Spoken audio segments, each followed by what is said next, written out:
भिन्न भिन्न सिद्धियों के नाम और लक्षण भगवान श्री कृष्ण कहते हैं, प्रिय उद्धव, जब साधक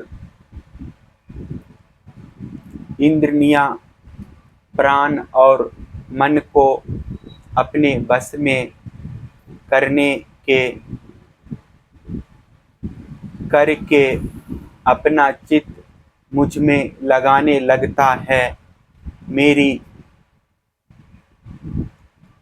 धारणा करने लगता है, तब उसके सामने बहुत सी सिद्धियां उपस्थित होती है।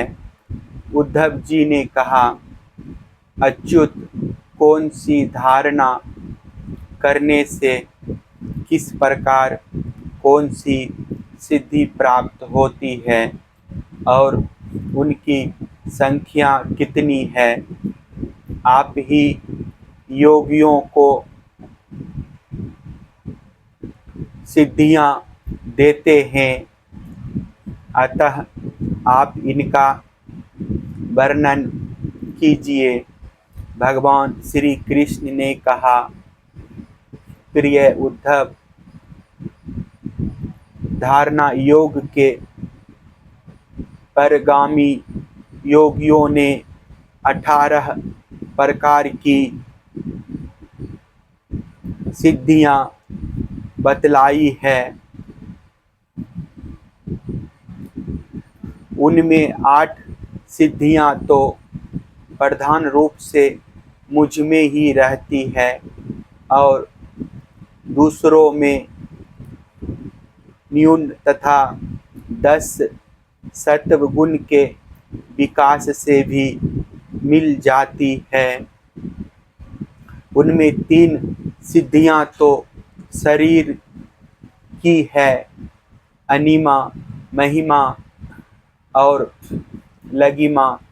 इंद्रियों की एक सिद्धि है प्राप्ति, लौकिक और परलौकिक पदार्थों का इच्छा अनुसार अनुभव करने वाली सिद्धि प्रकाम्य है। माया और उनके कार्यों को इच्छा अनुसार संचालित करना ईशिता नाम की सिद्धि है। विषयों में रहकर भी उनमें आसक्त ना होना वशीता है और जिस जिस सुख की कामना करे उसकी सीमा तक पहुँच जाना काम वशीता नाम की 8वीं सिद्धि है। ये 8 सिद्धियां मुझ में स्वभाव से ही रहती है और जिन्हें मैं देता हूँ उन्हीं को असंत प्राप्त होती है। इनके अतिरिक्त और भी कई सिद्धियां हैं।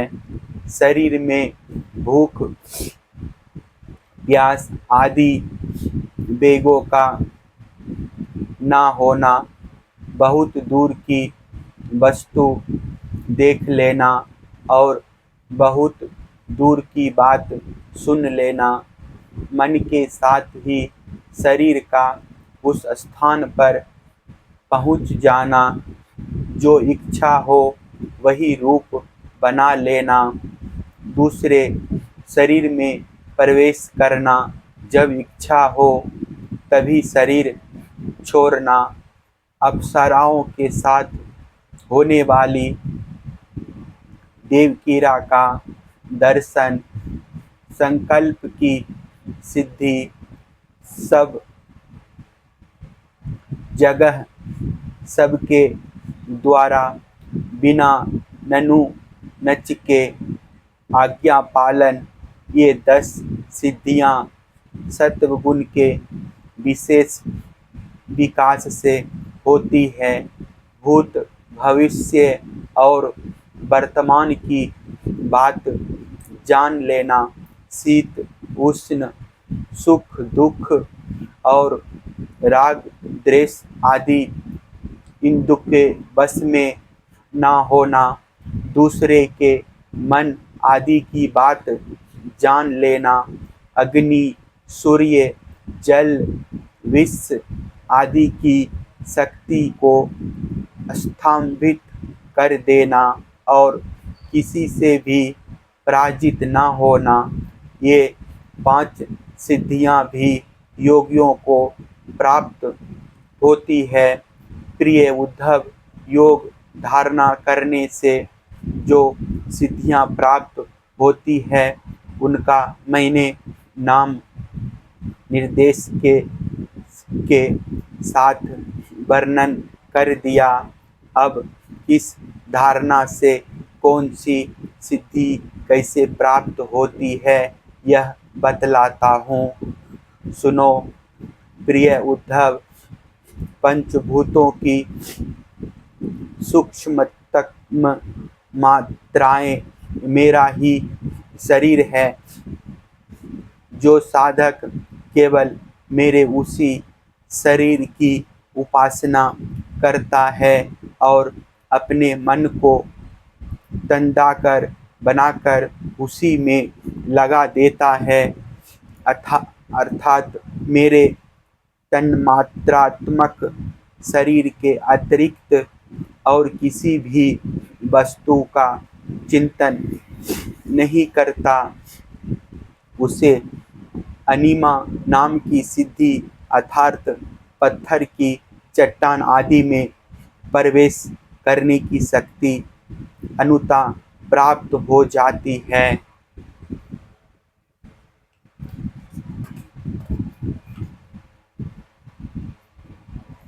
महातत्व के रूप में भी मैं ही प्रकाशित हो रहा हूँ और उस रूप में समस्त व्यवहारिक ज्ञानों का केंद्र हूँ। जो मेरे उस रूप में अपने मन को महत्त्वकार करके तन्मय कर देता है, उसे महिमा नाम की सिद्धि प्राप्त होती है। और इसी प्रकार आकाश आदि पंचभूतों में जो मेरे ही शरीर है, अलग अलग मन लगाने से उनकी महत्ता प्राप्त हो जाती है। यह भी महिमा सिद्धि के ही अंतर्गत है। जो योगी वायु आदि 4 भूतों के परमाणुओं को मेरा ही रूप समझकर चित्त को तदाकार कर देता है, उसे लघिमा सिद्धि प्राप्त हो जाती है। उसे परमाणु रूप काल के समान सूक्ष्म वस्तु बनने का सामर्थ्य प्राप्त हो जाता है। जो सात्विक अहंकार को मेरा स्वरूप समझकर मेरे उसी रूप में चित्त की धारणा करता है, वह समस्त इंद्रियों का अधिष्ठाता हो जाता है।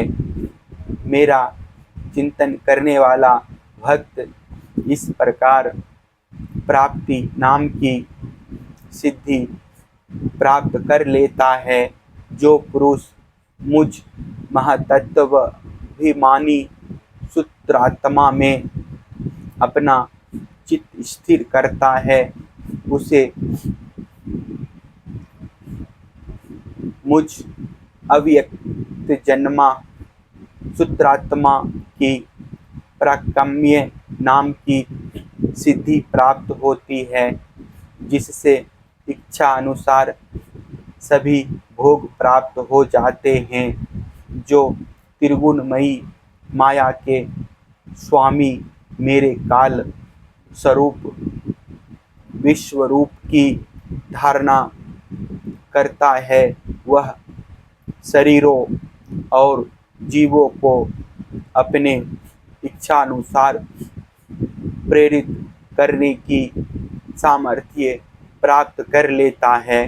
इस सिद्धि का नाम ईशित्व है। जो योगी मेरे नारायण स्वरूप में, जिसे तुर्य और भगवान भी कहते हैं, मन को लगा देता है, मेरे स्वाभाविक गुण उसमें प्रकट होने लगते हैं और उसे वसीता नाम की सिद्धि प्राप्त हो जाती है। निर्गुण ब्रह्म भी मैं ही हूँ, जो अपना निर्मल मन मेरे इस ब्रह्म स्वरूप में स्थिर कर लेता है।